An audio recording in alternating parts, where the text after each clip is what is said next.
ఒకరోజు అడవిలోనే తెలివైన నక్క దాని భోజనం కోసం వెతుకుతూ ఉంటుంది.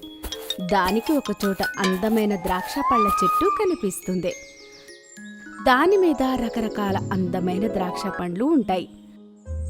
అలా వేలాడుతూ ఉన్న పండ్లని చూసి నక్క నోట్లో నీళ్లూరుతాయి. అరే వా, ఎంత ఆకలిగా ఉంది. ఈ ద్రాక్ష పండేమో చాలా దూరంగా ఉన్నాయి. నేను కూడా పొడవుగా ఉంటే బాగుండేది. ఎన్ని రోజులైంది తీయటి ద్రాక్ష పండ్లు తిని.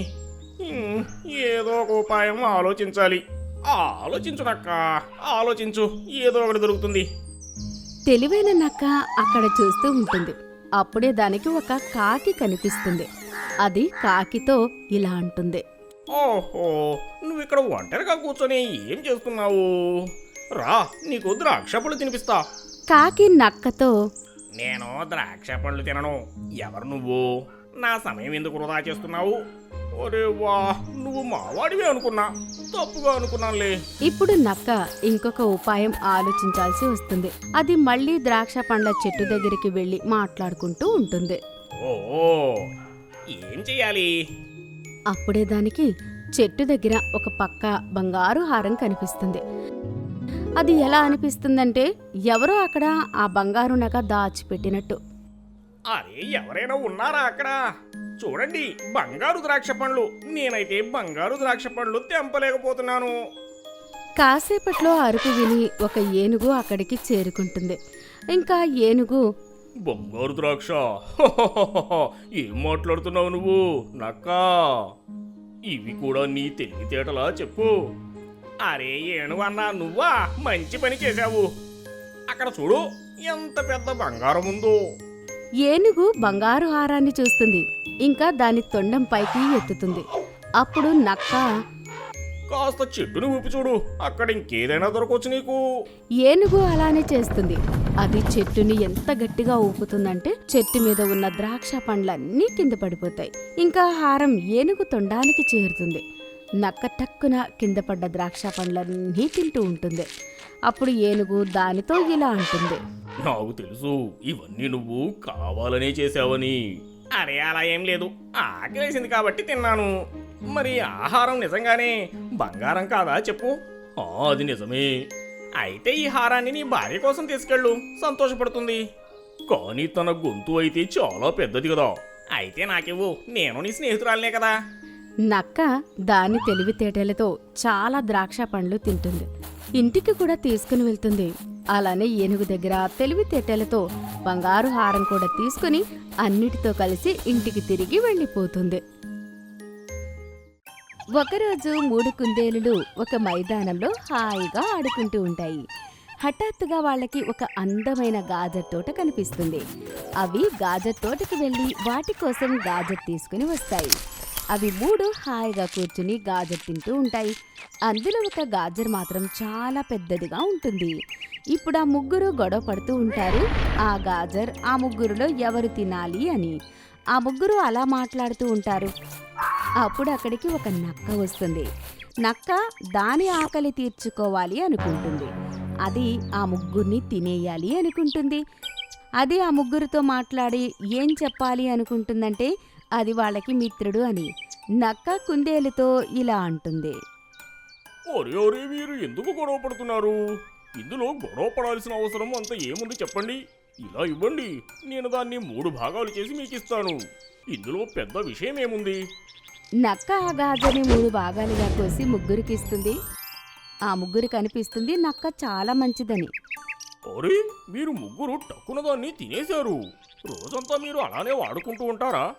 ఏదైనా పోటీ పడండి, ఏదైనా హుషారుగా ఉండే గేమ్ని ఆడండి.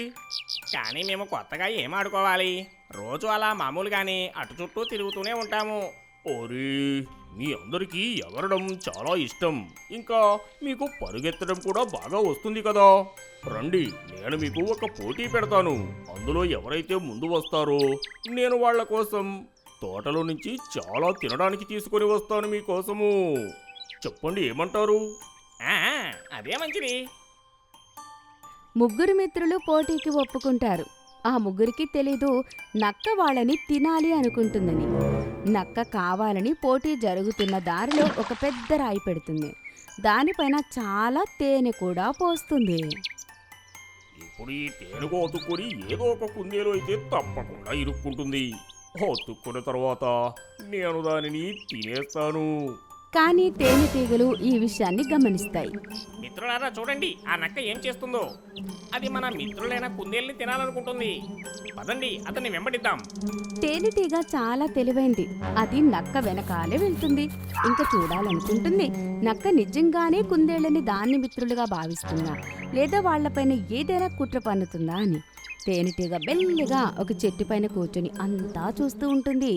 కుందేలుల పోటీ మొదలవుతుంది. ఒక పెద్ద కుందేలు వెళ్ళి ఆ పెద్ద రాయి పైన అతుక్కుంటుంది. అప్పుడు నక్క దానిపైన దాడి చేయబోతుంది.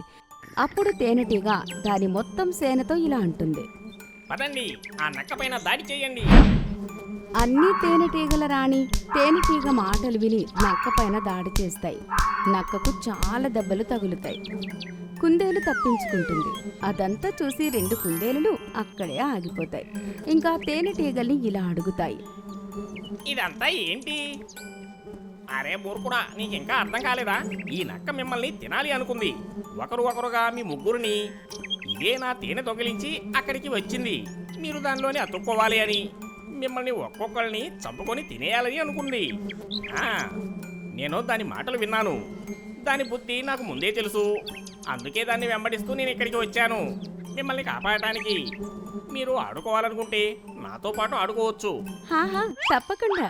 ఇప్పుడు తేనెటీగలు హాయిగా కుందేళ్లతో కలిసి ఆడుకుంటూ ఉంటాయి. ఇంకా నక్కకి అది చేసిన తప్పుకి ఫలితం దక్కుతుంది.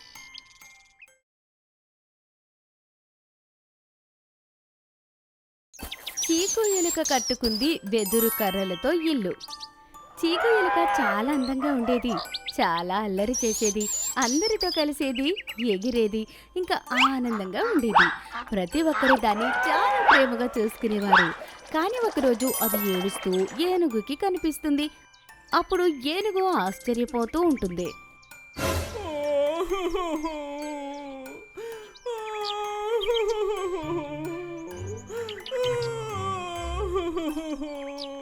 అరే అరే చీకు ఎలుక, నువ్వు ఎందుకు ఏడుస్తున్నావు? ఏనుగు అలా చీకుని అడుగుతుంది. కానీ అది ఎలాంటి సమాధానం చెప్పకుండా ఇంకా గట్టిగా ఏడుస్తూ ఉంటుంది.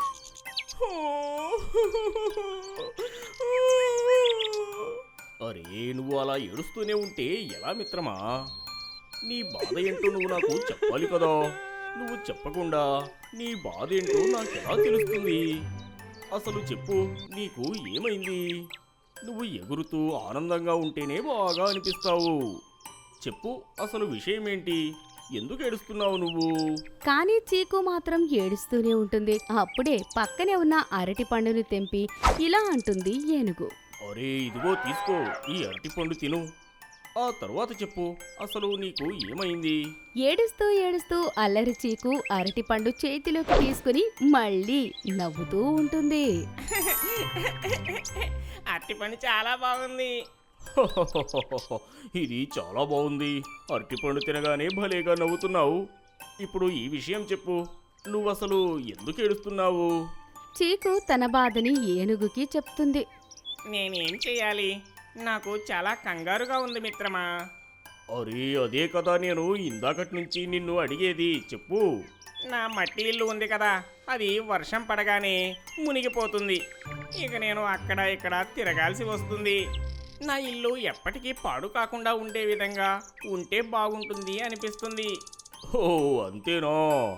రా, దానికి నేను నీకొక మంచి ఉపాయం చెప్తాను. ఏంటి? పద నాతోని. ఏనుగు తొండంతో ఎలుకని ఎత్తుకుంటుంది. ఇంకా దాన్ని తీసుకుని వెదురు కర్రల తోటకి వెళ్తుంది. వెదురు కర్రల్ని చూసి చీకు ఆశ్చర్యపోతుంది. అరే ఇవి చాలా పెద్దగా ఉన్నాయి. ఇవి ఇల్లులా తయారయ్యి ఉన్నాయి. నేను దీన్ని మా ఇంటికి తీసుకొని వెళ్తాను. నీకిప్పుడు విషయమేంటో అర్థమైంది కదా. నేను కూడా అదే చెప్పాలనుకున్నాను. నువ్వు ఇల్లు కట్టాల్సిన అవసరం ఏముంది? ఇది వెదురు కర్రలు, వీటిని తీసుకుని వెళ్దాము. ఇక నీ ఇల్లు ఎప్పటికీ చెక్కు చెదరదు, అందులో నీళ్లు కూడా దూరవు. పాడవను కూడా పాడవదు. ఒకవేళ నీళ్లు వచ్చినా కూడా ఇటు నుంచి వస్తాయి, అటు నుంచి వెళ్ళిపోతాయి. ఏమంటావు? నీకు ధన్యవాదాలు మిత్రమా. నువ్వు దీన్ని తీసుకొనిరా, నేను దీన్ని ఎత్తలేను. పద పద. ఏనుగు ముందు తొండంతో ఎలుకని ఎత్తుకుంటుంది. ఆ తర్వాత తినడానికి ఒక వెదురు కర్రని పట్టుకుని ఇంటికి తీసుకుని వెళ్తుంది. ఇంకా అక్కడ చీకు కోసం ఒక అందమైన వెదురు కర్రల ఇల్లు తయారు చేస్తుంది. ఇప్పుడు చీకు చాలా ఆనందంగా ఉంటుంది. మళ్ళీ అల్లరి చేయడం మొదలు పెడుతుంది. ఇంకా ఆనందంగా అక్కడ ఇక్కడ తిరుగుతూ ఉంటుంది.